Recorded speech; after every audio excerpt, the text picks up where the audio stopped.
We're going to bring jobs back from China. We're going to bring, frankly, jobs back from Mexico, where, as you probably saw, Nabisco is leaving Chicago with one of their biggest plants, and they're moving it to Mexico. We're going to bring jobs and manufacturing back. We're going to cut costs. We're going to save Social Security. He'll do something. He'll do something crazy to make it happen. Like he'll make a law against doing it or something that'll really hurt us. To make sure that the wealthiest don't receive the same benefits as people that are lower income, and make sure that you enhance savings in the private market. The idea of 401ks. I have a small business. Marco Rubio looks and sounds like President Rubio, somebody said. 401k. Because of all the federal mandates and federal laws, it was too expensive. We need to incent private savings and make sure that Social Security is protected for those that have it.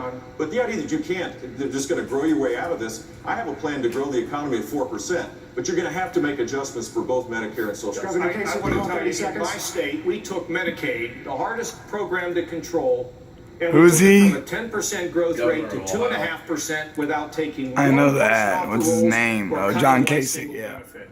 And so much of what we did to force competition, to use technology, to stand down the special interest groups. Can you imagine taking Medicaid from 10 to 2.5%?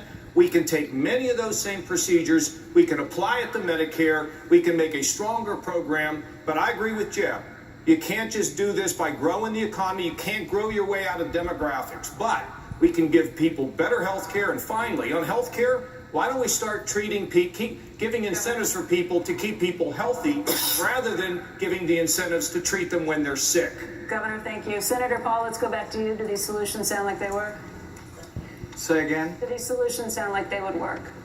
Rand We can't Paul. do nothing, and that's what I hear from Where's he some people. from? Oh, we do nothing, Kentucky? and it'll just be fixed. That's absurd. And I think people who don't want to fix it really are unwilling to take the chance to say something has to change or missing the boat here.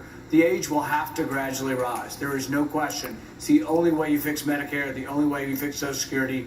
You will also have to means test the benefits. And Oh, yeah, declare Ted there's Cruz, not enough too. Money. It isn't, oh, I put money in, I'm getting it back. There is no money. Isn't he It's a from stack of Texas? paper.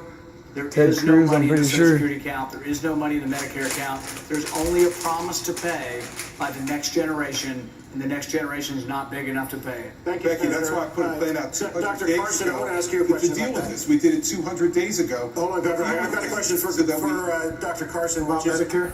Yes, you've said that you would like to replace Medicare with a system of individual family savings accounts so that families could cover their own expenses. What?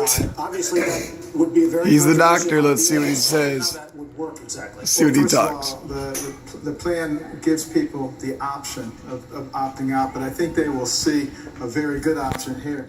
You know, the annual Medicare budget is over $600 billion, and there are 48 million people involved, 40 million 65 and over, and 8 million other. Divide that out, that comes out to $12,500 for each one. Now, I can tell you there are a lot of private sector things that you could do with $12,500, which will get you a lot more than you get from this government program.